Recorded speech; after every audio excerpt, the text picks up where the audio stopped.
is brought to you. Sorry for the inconvenience. I suppose it was inevitable.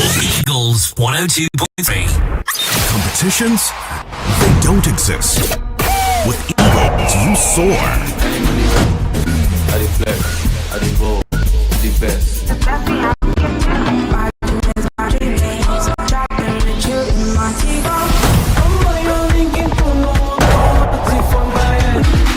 Eagles 102.3 FM, your radio experience you can count on.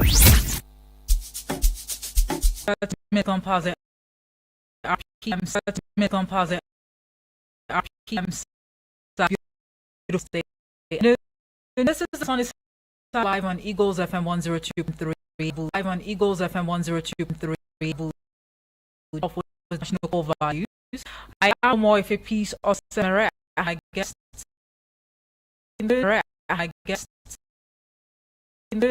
One is a special because for the first time the other is how life last 2 weeks were yes, and I know. that was a special one. I feel that you insisted on me being special. Lost to someone. I know. The head Abuja, I just said thank you. I didn't say anything. I really feel that Abuja is Abuja ought to be the headquarters for everything. Yeah, if you Abuja ask is me. actually Come on board. Special guest. Also from the side, so you call it the GSC. I mean, I'm this time. We have Ugo Joseph. He is actually the coordinator for BSA. How is that, Joseph? I just say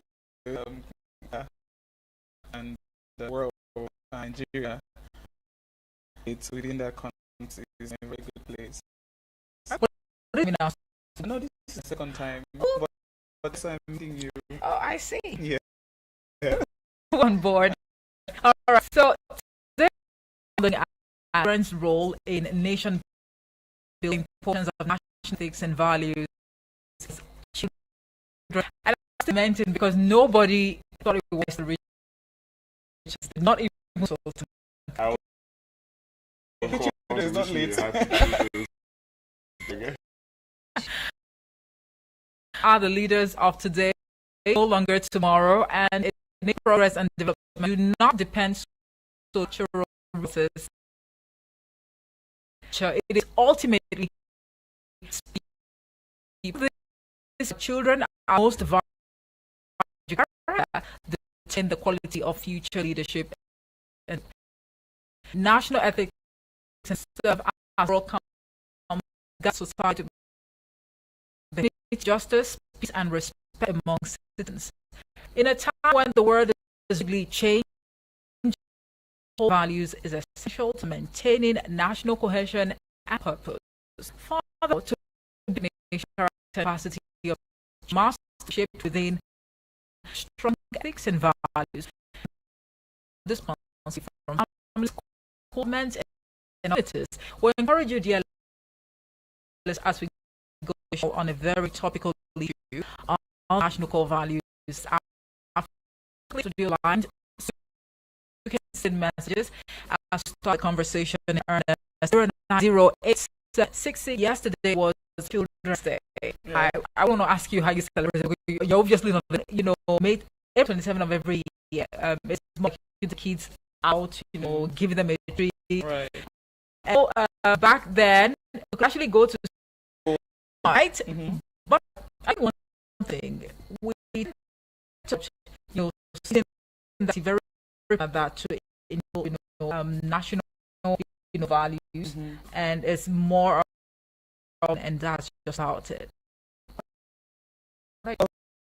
We have as children we especially the event where oftentimes I remember that a lot they were quite a couple of other places looking at that event where we begin the process and often the governor of the state in this situation, would just stand as the person we salute, all of that. That was something we're looking for children, and it was exciting.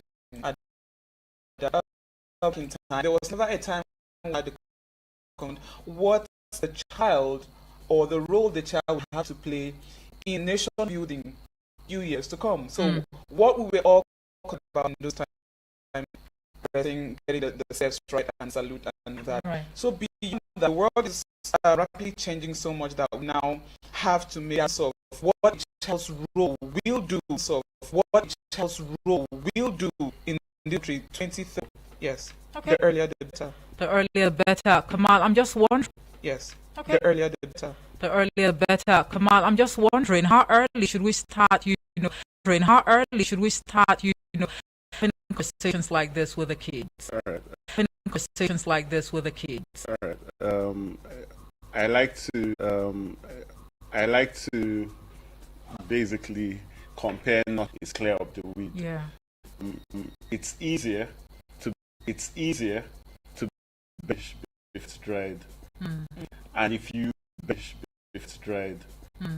And if you finally succeed in bending it without it breaking, maybe it's thorny bones with shunt system. They are actually valuable parts. There's no sustainability without replacement, right? When the older ability without replacement, right? When the older crops leave, then you have to replace them with newer ones, and you have to replace them with newer ones, and it's intended that replacement should even be greater than. And your colleague right here rightly mentioned that it's important for us to catch them young, because we tend to look forward to replace them young because we tend to look forward to replacing the old crop of leaders that we have, but there seems to be with decision or policy making in the country.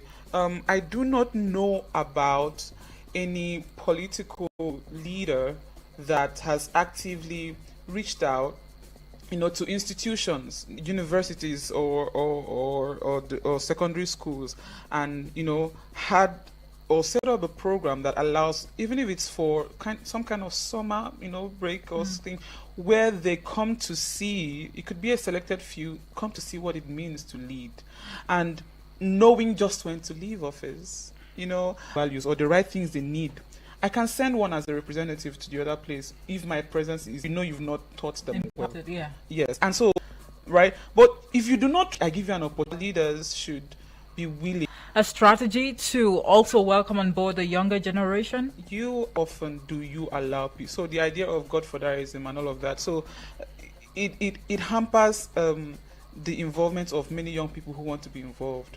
Away from godfatherism, the running cost for some of these things, it should be a thing of, if you feel you are competent enough, just apply. There should be I have a little nephew who grunts like Peppa Pig.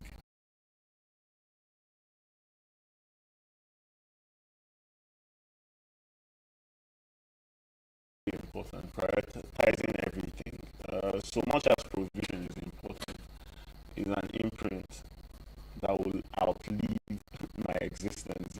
He was so busy, I only had the weekends to spend with him, but he was so intentional with those weekends. I remember as a kid, there were books up here